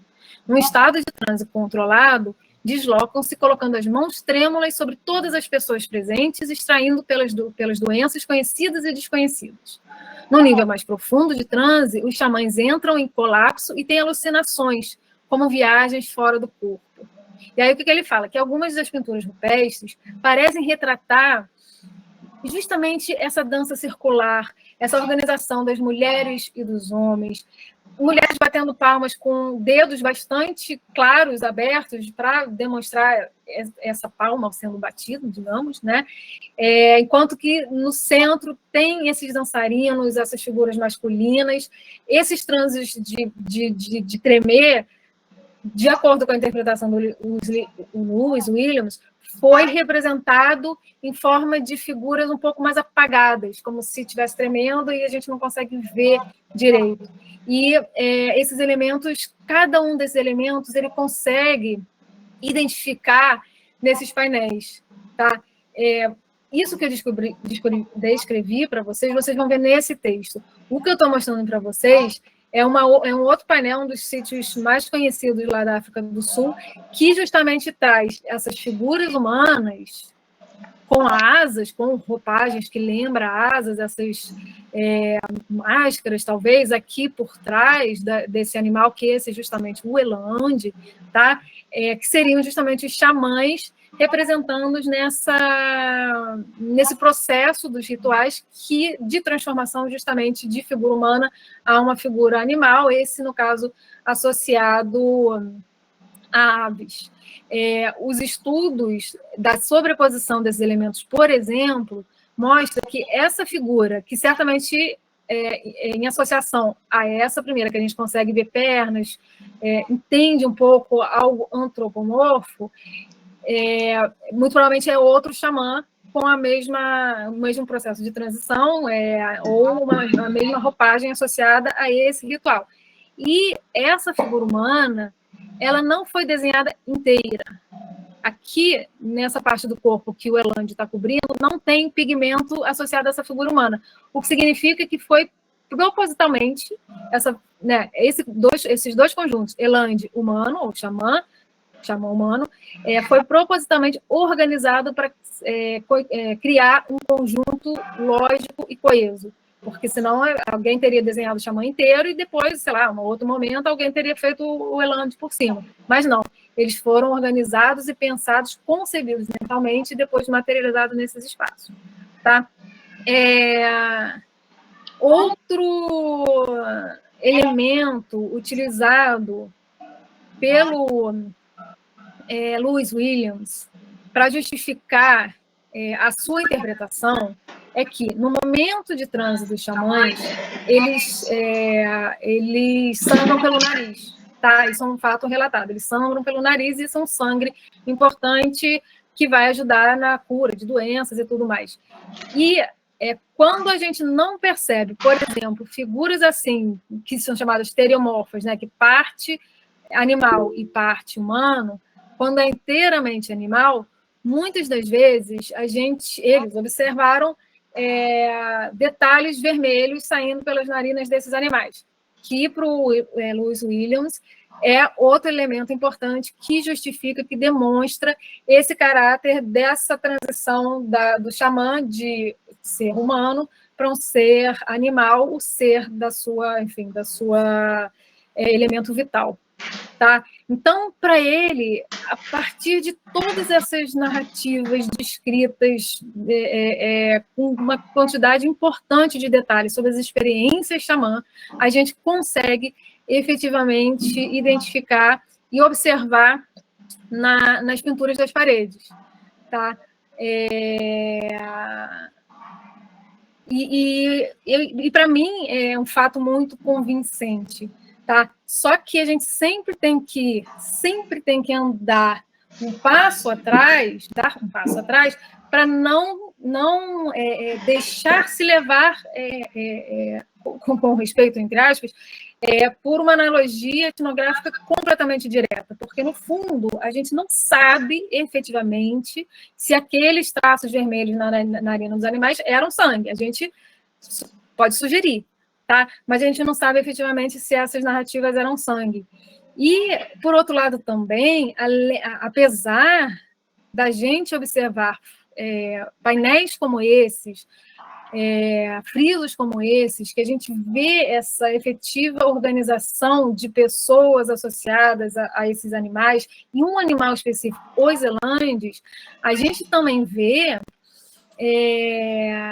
a delicadeza da construção de todos esses animais, demonstrando justamente uma observação muito forte, muito importante das pessoas que fizeram, dos artistas que fizeram essas pinturas, sobre o cotidiano, sobre o dia a dia, sobre a vida animal, sobre a vida em cultura. Tá? Painéis como esse, por exemplo, também nos diz, e isso não que não pode ser os dois, tá? Não que não pode ter painéis associados a ritos xamânicos e painéis associados a simplesmente observação da vida, tá? Então, não só mantendo nessa lógica de interpretação de que tudo faz parte de comportamentos, enfim, rituais xamânicos, a gente vê efetivamente essa observação desse mundo natural, onde o eland, esse antílope, foi o mais bem observado, o mais bem cuidado, o mais bem trabalhado. Ele, normalmente, como vocês veem nessas 4 imagens, ele é construído, eles e elas são construídos com uma policromia, ou seja, diversas cores, com uma variedade muito interessante de posturas e muito mais representado do que qualquer outro animal nesse contexto da África do Sul. E, para mim, o que mais é significativo dessa atenta percepção, observação do comportamento, da natureza, da paisagem, é justamente esse último eland, na foto da direita embaixo, esse aqui, representado de uma vista traseira, tá? Com a pata de trás estendida, a pata esquerda de trás, a perna de esquerda de trás estendida, coçando a sua mandíbula. Então, uma observação tão singela, tão pura para mim da vida animal, da vida natural, que mostra, acima de tudo, essa liberdade desses artistas desse contexto da África do Sul, e como que isso era parte importante da sua vivência, da sua experiência, do seu cotidiano, do seu dia a dia, e que esses elementos, ainda que muitos dizem que são comportamentos simbólicos e não são elementos efetivos da materialidade cotidiana das pessoas, isso também são provas de elementos efetivamente utilitários. É que a gente não utiliza essa arte para cozinhar, ou para cortar, ou para caçar, mas a gente utiliza essa arte para experienciar, experimentar e, enfim, compartilhar essa essência do ser humano, tá? Para mim, esses sítios da África que eu mostrei para vocês, e particularmente esses sítios da África do Sul, de todos os sítios que eu já trabalhei, estudei até hoje, um dos mais lindos que eu já vi, é um negócio que dá até um pouco de arrepio, assim. Um dia eu gostaria muito de ir lá, mas, enfim, é isso. E eu acho que fica bastante claro, obrigada pelos aplausos, fica bastante claro essa especificidade muito marcante da África do Sul em relação a essa lógica, como se fosse uma regra mesmo comportamental compartilhada, dividida por todos esses grupos. Tá bom? Encerro por aqui. Não consegui de novo acabar às 11, desculpa. É porque tem muita coisa que eu quero mostrar para vocês e tem muito mais coisa que eu deixei de fora. Estou aqui disposta, vamos conversar. Estou aqui para vocês. Obrigada, professora Carolina, por compartilhar conosco esse brilhante conhecimento, né, dos seus estudos, leituras, todas as pessoas aqui no chat, muito, né, impactadas com a beleza da arte rupestre no contexto africano. Então, agradecemos muito por compartilhar. E essa disciplina ter sido tão rica. Alexandro já tinha feito a inscrição dele, mas como nós aguardamos a sua finalização, eu vou passar a fala para Alexandro, e aí em seguida as pessoas que levantaram a mão, elas também poderão fazer algumas perguntas, e a gente vai retomando um pouco do que está no chat, tem algumas contribuições, perguntas, e também a solicitação de que a professora possa fazer uma explicação, uma explicação da avaliação 3, que foi uma das questões. Eu esqueci. Sem problemas, sem problemas. Pode ficar à vontade, Alexandro. Bom dia, muito obrigado. Estão me ouvindo direitinho? Sim, muito bem, Alexandro. Sim. Muito obrigado. Bem, eu queria, primeiramente, dizer da minha alegria, né? Por esse momento, eu estou muito contente, a aula fantástica, muito rica, mas eu vou, evidentemente, ser meu objetivo para não atrapalhar, evidentemente, o tempo dos demais. Eu gostaria, professora, de fazer apenas uma observação e 2 perguntas. A minha observação, inclusive lembrando a sua aula, quando a professora está falando da relação da pintura com o xamanismo, eu me lembrei, inclusive, de um documentário que eu assisti com um pesquisador chamado David Attenborough, se eu não me engano, ele é inglês. E ele, um dia, passando uma temporada com aborígenes da Austrália, um grupo de nativos de lá, me chamou muita atenção um documentário que eu achei, inclusive, pela madrugada, dessa relação que há entre xamanismo e arte rupestre. Ele passou uma temporada lá, ele foi convidado um dia para um ritual, ele entrou mata dentro, né, com um grupo de nativos, ele foi para uma caverna. Ele disse que ele relatou, quando chegando lá, ele tinha pessoas batendo, pessoas também batendo palmo em uma fogueira, no meio da caverna. E a caverna estava também lindamente pintada, pinturas rupestres e tudo mais. Ele foi convidado a tomar um líquido, uma substância que ele acredita que foi feita com plantas, e ele disse que depois de alguns minutos, ele começou a realmente sentir que a bebida tinha efeito. E ele sentou, e ele começou a ver nas paredes, né, as pinturas como se elas estivessem mexendo, como se elas estivessem em movimento. Olha que coisa impressionante. Quer dizer, isso é uma coisa que talvez guarde aí, não é? Um tipo de ritual antigo, ancestral, que dá indício de muita coisa em relação à pintura rupestre. Foi um documentário lindo, e enquanto a professora estava falando, desde o começo que eu me lembrava desse documentário. Então, fica aí também a dica para quem quiser assistir, mas vale a pena também. Muito, muito lindo. E as perguntas é o seguinte, eu queria saber o seguinte, porque o aparecimento da figura humana na escultura, realmente, como a professora explicou bem, aparece de maneira muito forte com a Vênus de Willendorf. Mas eu queria saber o seguinte, se o aparecimento da figura humana, ele se dá na escultura e na pintura ao mesmo tempo, porque geralmente na pintura, o aparecimento da figura humana, ele é associado ao Neolítico, enquanto que na escultura, de fato, ele já aparece lá no Paleolítico. Aí a minha pergunta, a primeira é essa, né? A figura humana, ela aparece tanto na pintura quanto na escultura na mesma época, ou na escultura ela vai aparecer primeiro e na pintura depois?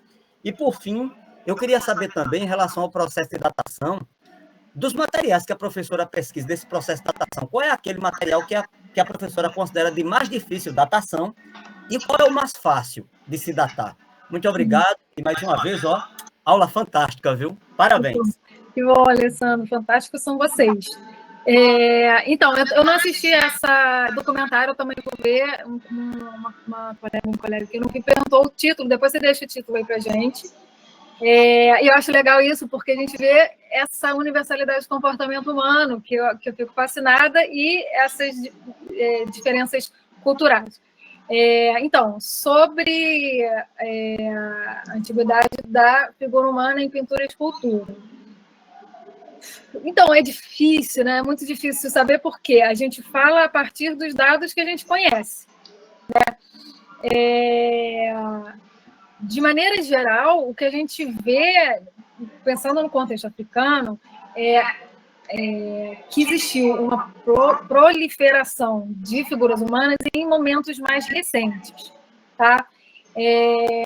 Se a gente vai lá no contexto do Paleolítico Europeu, que a gente tem datações diretas seguras e uma quantidade de dados muito grande, a gente tem essas figuras de Vênus muito antigas, mas também dentro das grutas, ainda que em menor número, assim, uma porcentagem muito pequena, quase 1% ou menos que isso, de representações de figuras humanas, existem figuras humanas com datações bastante antigas, bastante recuadas, de 25 mil, 30 mil anos. Então, a gente não sabe, a gente não tem como dizer o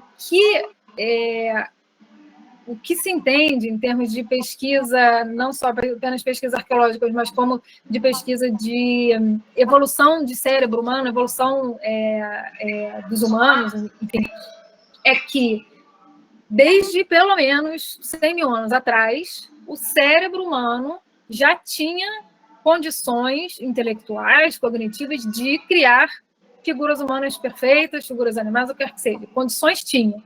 Se criaram, aí é outra história.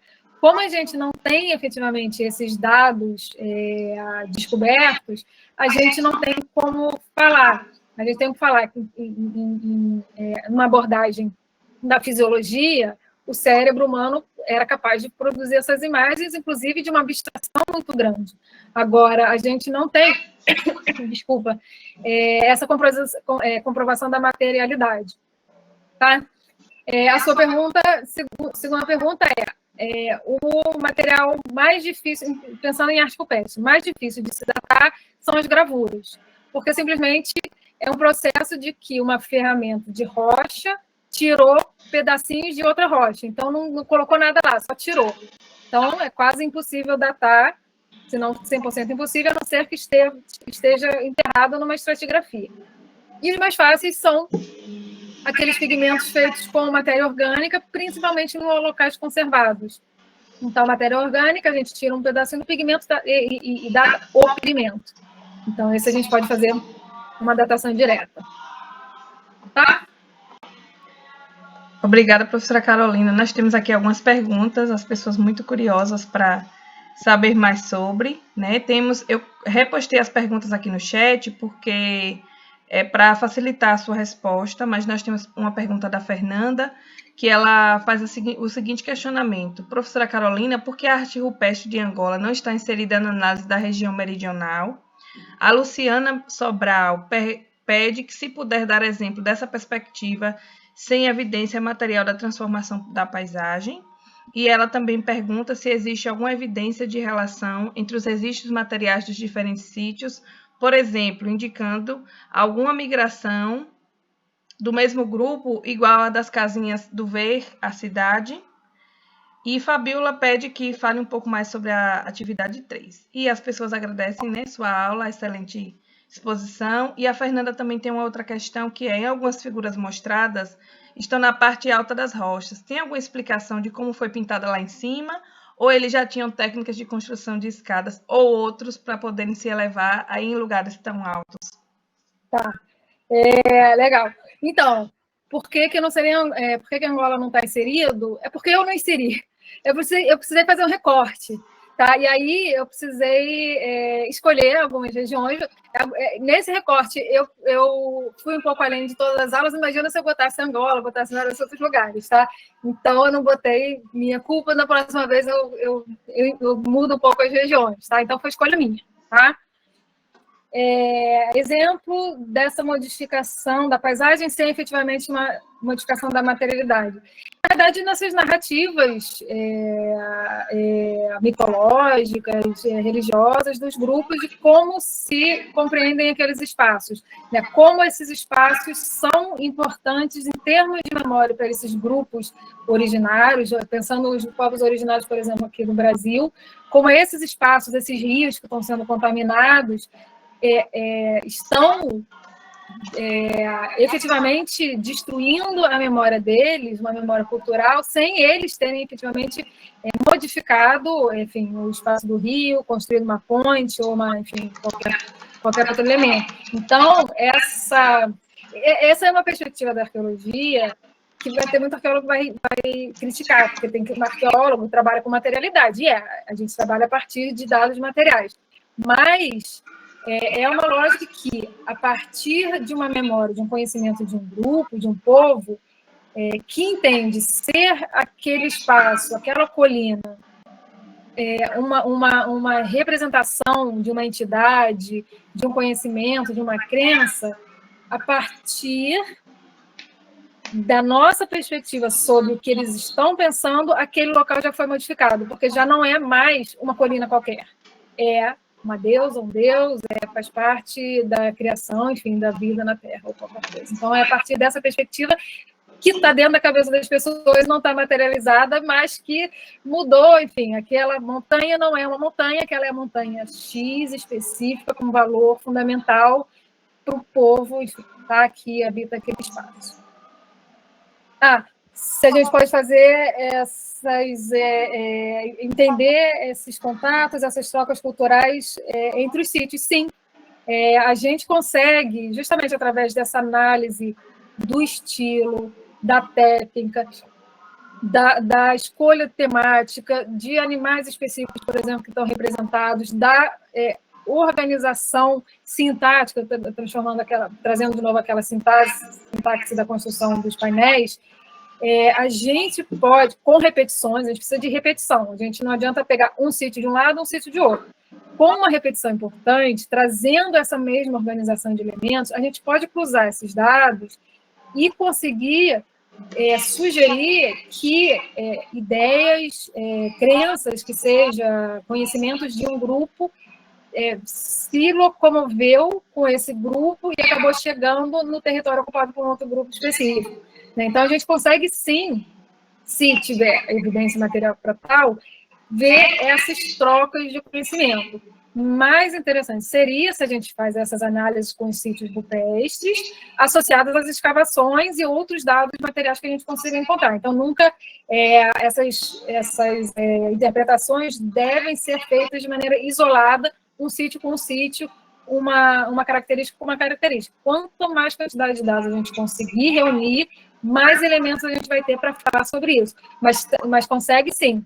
É claro que é uma pesquisa muito mais robusta, muito mais extensa, que exige uma colaboração importante, principalmente se a gente quer um espaço regional muito maior, uma colaboração importante de diversas pesquisas, tá?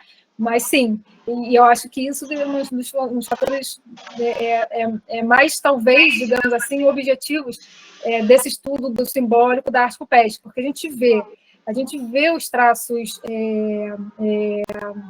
temáticos, a gente vê os elementos estilísticos, a gente vê como o mesmo animal, por exemplo, uma girafa é construída a partir de uma lógica, um aprendizado de um grupo, e uma mesma outra girafa construída a partir de um aprendizado de outro grupo, e como essas formas de construir podem se mesclar e a gente pode identificar. Não é fácil, é preciso de muitos dados, mas a gente consegue identificar sim, né? Tipo, todo lugar a gente encontra. Não, mas vendo características a gente consegue ver.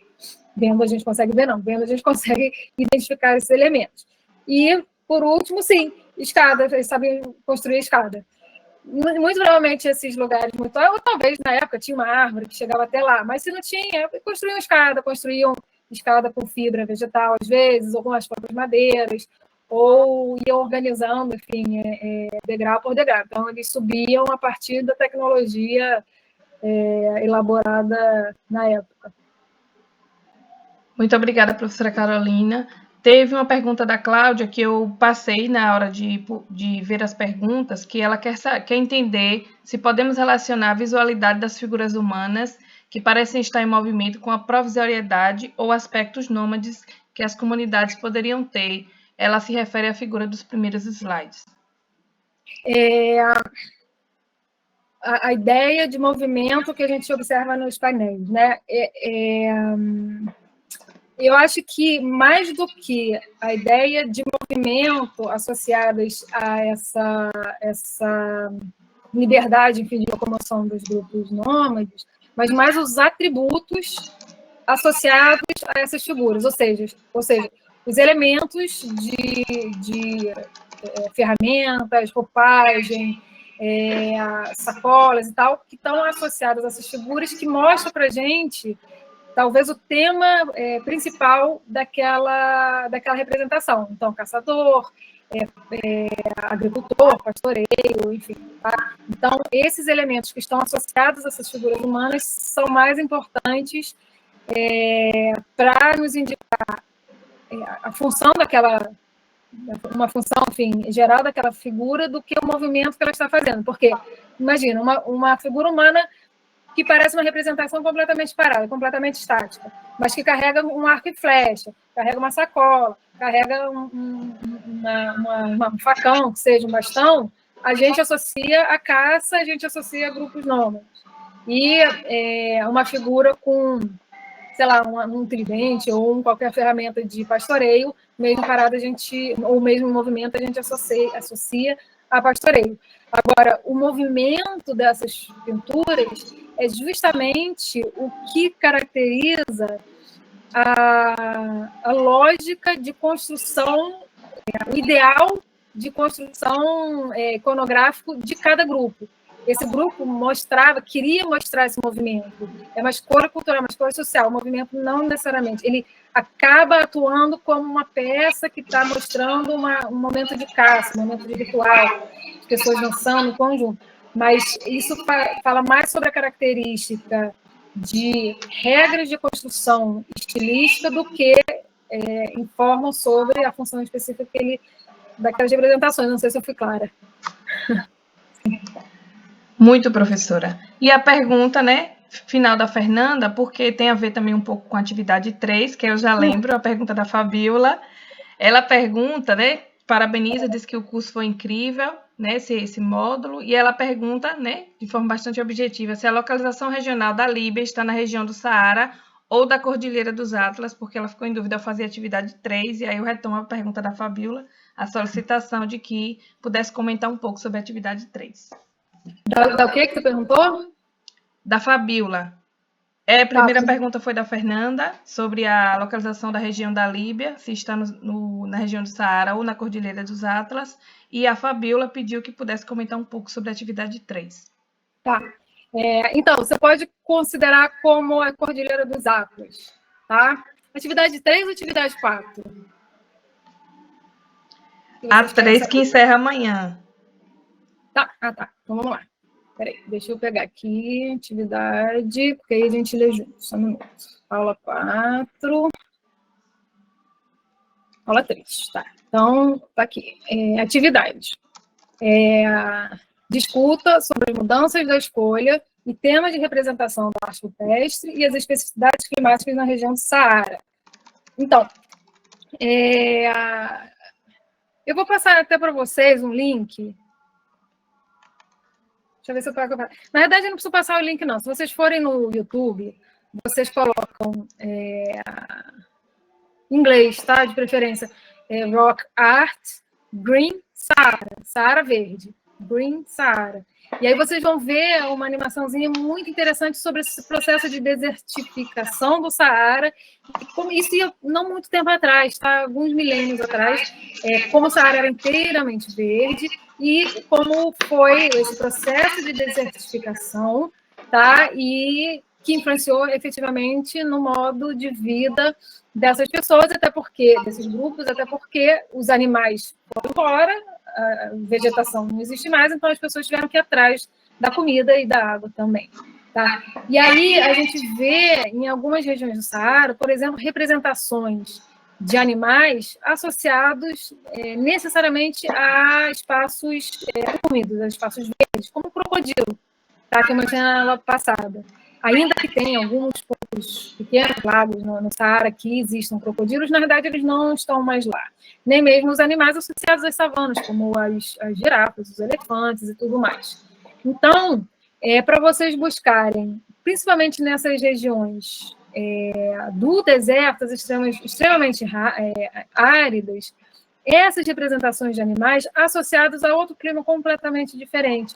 E trabalhar um pouco essa questão de como que as pessoas precisam ou se adapta aos ambientes ou não sobrevive, né? E como tem essa transformação que estão registradas nas rochas de uma vida existente que era inteiramente integrada a um espaço verde e que hoje em dia elas não existem mais, mas a sua materialidade continuou lá, tá?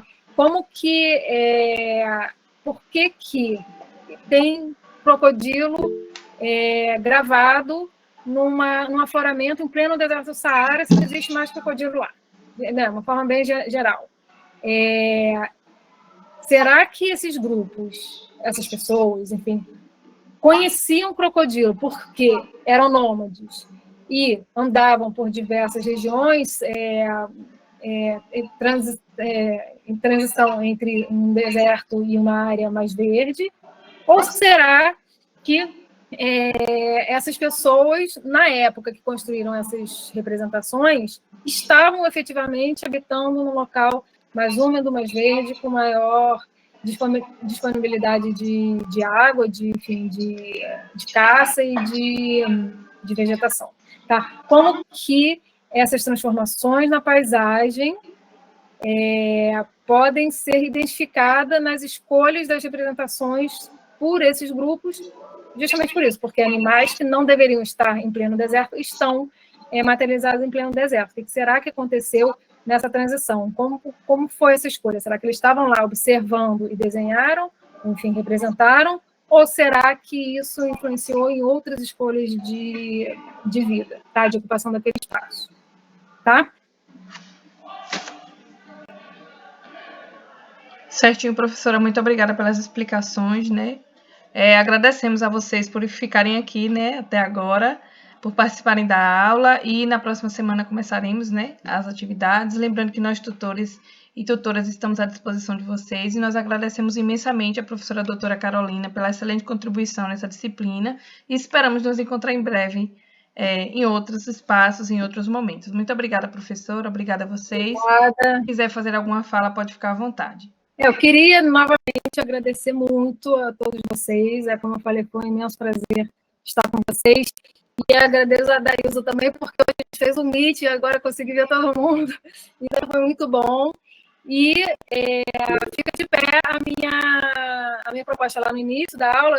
Nem todo mundo já estava aqui. Então, se vocês quiserem pensar projetos, programas, não sei, a partir desse eixo de arte rupestre urbana, né, a gente pode trabalhar aí um pouco em conjunto, tá?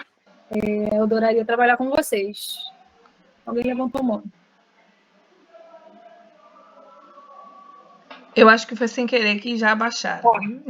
E aí, assim, tem o meu e-mail lá. Sem querer mesmo. Porque a mãozinha tá logo ali, né? Então, para fazer isso, você precisa configurar sua conta do e-mail.